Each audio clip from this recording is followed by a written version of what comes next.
Assalamualaikum warahmatullahi wabarakatuh. Sampurasun.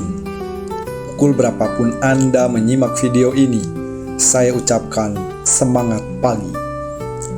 Saat ini kita akan membahas salah satu materi manajemen sumber daya manusia, yaitu komunikasi dan kolaborasi dalam organisasi. Dua pilar yang menjadi napas kehidupan organisasi modern. Robbins dan Judge tahun 2019 menyebut komunikasi sebagai mekanisme utama koordinasi kerja. Jauh sebelum ini dan jauh lebih mendalam, Allah Subhanahu wa Ta'ala berfirman dalam Al-Quran, surat Al-Hujurat ayat 13, manusia diciptakan bersuku-suku dan berbangsa-bangsa untuk saling mengenal. Itulah komunikasi. Kolaborasi adalah ikhtiar untuk saling menolong dalam kebaikan, sebagaimana tercantum dalam Al-Quran, surat Al-Ma'idah ayat 2. Jadi, komunikasi dan kolaborasi bukan sekadar teori, melainkan jalan spiritual. Nah, kalau masih ada perselisihan dalam suatu perkumpulan, itu bukan salah teori, tapi salah frekuensi hati. Komunikasi merupakan jembatan penuh makna. Menurut Shannon dan Weaver, tahun 1949, komunikasi adalah proses penyampaian pesan dari pengirim ke penerima melalui saluran tertentu. Sementara Barnland, tahun 2008, menekankan komunikasi sebagai proses transaksi dinamis yang saling memengaruhi. Nun jauh sebelum itu, Rasulullah Shallallahu Alaihi Wasallam mencontohkan bahwa kata-kata yang baik adalah sedekah. Hadis riwayat Muslim. Jadi, komunikasi bukan sekadar bicara, melainkan seni menyentuh jiwa. Nah, kalau kita sudah berusaha menyampaikan dengan lembut, tapi tetap salah paham, mungkin bukan hatinya yang salah, tapi sinyal wifi perasaannya yang lemah. Kolaborasi adalah simfoni sosial. Menurut Gray tahun 1989, kolaborasi adalah proses interaktif di mana pihak-pihak dengan tujuan berbeda bekerja bersama demi kepentingan bersama. Sementara Johnson & Johnson 2009 menyebut kolaborasi sebagai bentuk kerjasama yang meningkatkan hasil dibanding kerja individu.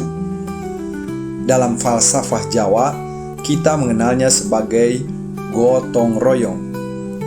Hal ini telah diajarkan oleh Nabi SAW dalam sabdanya, mukmin satu dengan yang lain ibarat bangunan, saling menguatkan. Hadis riwayat Bukhari Muslim. Ingat, kolaborasi adalah seni menyelaraskan perbedaan, bukan menyamakan semua orang. Teori memberi kita pijakan. Homans 1958 menyatakan interaksi sosial merupakan pertukaran imbalan.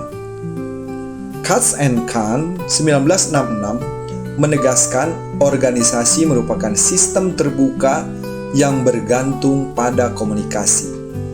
Wake 1979 menekankan organisasi dibentuk oleh proses sense making melalui percakapan. Dari sini kita belajar komunikasi adalah energi yang menjaga aliran hidup organisasi dan kolaborasi adalah struktur yang menguatkannya. Nah, hati-hatilah, jangan kebanyakan teori tanpa praktik. Namun, jangan pula tergesa-gesa praktik tanpa landasan teori. Laksana orang-orang yang diet tanpa ilmu, yang turun cuma semangat, bukan berat badannya. Dalam praktik manajemen SDM, komunikasi dan kolaborasi menjadi kunci keberhasilan. Menurut Katzenbach dan Smith, 1993, tim efektif lahir dari disiplin komunikasi dan tujuan bersama. Peter Drucker 1999 menegaskan bahwa organisasi pembelajar hanya akan hidup jika ada dialog yang sehat. Dalam Islam, prinsip syura atau musyawarah sebagaimana tercantum dalam Al-Quran surat Asy-Syura ayat 38, adalah teladan kolaborasi spiritual. Maka komunikasi dan kolaborasi bukan sekadar alat kerja, melainkan budaya yang membentuk karakter SDM unggul. Nah, masalahnya ketika kita mengikuti rapat terlalu lama, bukan solusi yang muncul, tapi lapar yang dirasakan. Oleh karena itu, snack menjadi bagian penting. Berikutnya, filosof Aristoteles 350 sebelum Masehi menyebut manusia sebagai zoon politikon, makhluk sosial yang tidak bisa hidup sendiri. Marcel 1964 menambahkan bahwa keberadaan manusia ditentukan oleh relasi dengan orang lain. Dalam Islam, Rasulullah SAW mengajarkan sebaik-baik manusia adalah yang paling bermanfaat bagi sesamanya. Hadis riwayat Ahmad. Maka komunikasi adalah ibadah lisan dan kolaborasi adalah ibadah sosial. Jadi, setiap kerjasama dalam organisasi adalah langkah menuju kemanusiaan yang paripurna. Jangan lupa, kalau kolaborasi hanya mendengar satu suara, itu bukan teamwork, itu one man show dengan penonton gratis. Terakhir, kesimpulannya, komunikasi adalah roh dan kolaborasi adalah energi organisasi. Tanpa roh, tubuh mati. Tanpa energi, tubuh lumpuh. Maka organisasi hidup, bergerak, dan berkembang hanya dengan keduanya. Stephen Covey 2004 dalam The Eighth Habit menegaskan, komunikasi yang sinergis adalah jalan menuju kebesaran kolektif. Mari kita jadikan komunikasi dan kolaborasi sebagai ibadah, filosofi, sekaligus strategi.